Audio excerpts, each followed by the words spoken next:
Hello बच्चों, आज का एक बहुत स्पेशल टॉपिक है जो हम सीखने वाले हैं, instantaneous velocity and instantaneous speed. तो चलिए सीखते हैं कि इन दोनों में आखिर फ़र्क क्या होता है। जब हम एवरेज वेलोसिटी पढ़ चुके हैं, एवरेज स्पीड पढ़ चुके हैं, तो आखिर क्या ज़रूरत पड़ता है इंस्टेंटेनियस वेलोसिटी या इंस्टेंटेनियस स्पीड निकालने का। तो बहुत इंपॉर्टेंट ये कॉन्सेप्ट है, बहुत सारे बच्चों को दिक्कत होती है, तो आज हम बिल्कुल ईजी वे में जानेंगे कि ये निकालते कैसे हैं। तो हम बात करते हैं इंस्टेंटेनियस वेलोसिटी एंड स्पीड की। तो क्या लिखा है पहले वो समझ लीजिए डेफिनेशन, फिर मैं आपको अच्छे से एक्सप्लेन कर देता हूं। It gives the velocity of a particle, किसी भी पार्टिकल या किसी भी ऑब्जेक्ट का जो मूव कर रहा है उसकी वेलोसिटी ये देता है कब? At a particular instant of time, किसी भी क्षण पे। अगर हमें चाहिए कि time t is equal to 3 second पे वेलोसिटी बताना है तो हम exact time t is equal to 3 second पे वेलोसिटी बता सकते हैं। या हमें चाहिए कि अगर हमने 1 घंटे गाड़ी चलाया तो जब एक इस इंस्टेंट ऑफ टाइम पे, या जब घड़ी में हमारे 40 मिनट हो रहा था 1 घंटे के अंतराल में, तो उस 40 मिनट पे एग्जैक्ट स्पीड तुम्हारी कितनी थी। या फिर मान लीजिए कि हम एक जगह से अपने घर से निकल के स्कूल की तरफ जा रहे हैं, बीच में हॉस्पिटल पड़ता है, तो एवरेज वेलोसिटी क्या होता है कि कोई स्कूल के पास खड़ा है, मान लीजिए आपका दोस्त है, तो वो पूछेगा कि भाई तुम किस स्पीड से गाड़ी चला के आए हो, तो आप लोग क्या जवाब देते हैं? 15 किलोमीटर पर आवर से या 40 किलोमीटर पर आवर से। एक डिफरेंट डिफरेंट सिनेरियो होता है जो आप देते हैं आंसर। बट अगर वो पूछ ले कि जब तुम हॉस्पिटल के पास से गुजरे तो तुम्हारी वेलोसिटी क्या थी, तब कैसे निकालते हैं? इसी चीज को इंप्लीमेंट करने के लिए हम क्या पढ़ते हैं? इंस्टेंटेनियस वेलोसिटी या इंस्टेंटेनियस स्पीड की बात करते हैं। हालांकि दोनों ही सिमिलर होता है, तो अगेन मैं डेफिनेशन समझा देता हूं। It gives the velocity of a particle at a particular instant of time. आगे लिखा है it is defined as the limit of average velocity. Limit of average velocity का यही फॉर्मूला होता था।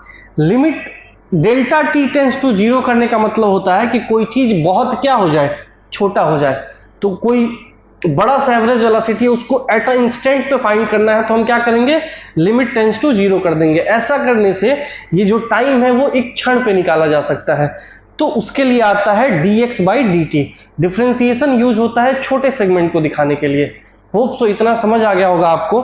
अगेन लिखा है similarly instantaneous speed is the speed at a particular time. जैसे वेलोसिटी है वैसे ही हम क्या फाइंड कर सकते हैं? स्पीड को फाइंड कर सकते हैं। तो यही चीज को हम क्या बोलते हैं? इंस्टेंटेनियस वेलोसिटी या इंस्टेंटेनियस स्पीड। बहुत ही इंपॉर्टेंट ये टॉपिक है, काफी सारे बच्चों को समझ नहीं आता है कि हम ये आखिर पढ़ते क्यों हैं। तो अब आई थिंक आप लोगों को समझ में आ गया होगा। तो हम इस चीज पे बेस्ड एक न्यूमेरिकल करेंगे और हम ये पता लगाएंगे कि न्यूमेरिकल को हम इंप्लीमेंट कैसे करते हैं फिजिक्स। तो चलिए बात करते हैं कि इंस्टेंटेनियस वेलोसिटी को फाइंड कैसे करते हैं। How to find instantaneous velocity. तो उसके लिए फॉर्मूला क्या बताया मैंने कि v is equal to D X upon D T होता है, ठीक है। Where x is equal to position of object. x कैसे मूव कर रहा है इस बात पे डिपेंड करता है। मान लीजिए कि अगर x वेरिएबल है, वो बार बार टाइम के साथ चेंज करेगा। क्वेश्चन है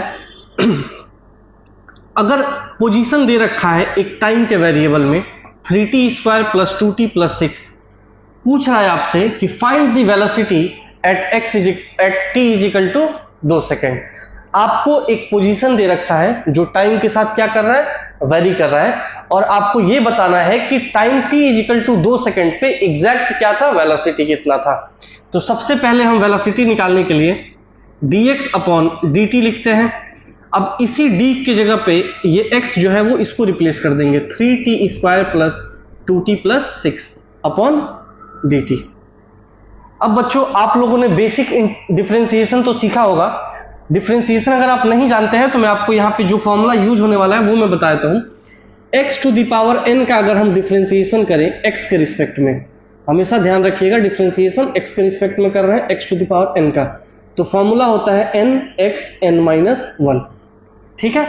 तो अगर हम ऐसे ही इसका करें तो जो कांस्टेंट चीज मल्टीप्लाई होता है वो डिफरेंशिएशन से बाहर चूज कर लेते हैं, ठीक है। अब ये 2 पावर में है, जैसे n पावर में है तो 2 एक बार क्या हो जाएगा? बाहर आ जाएगा, क्योंकि n बाहर आ गया, तो यहाँ पे 2 बाहर आ गया।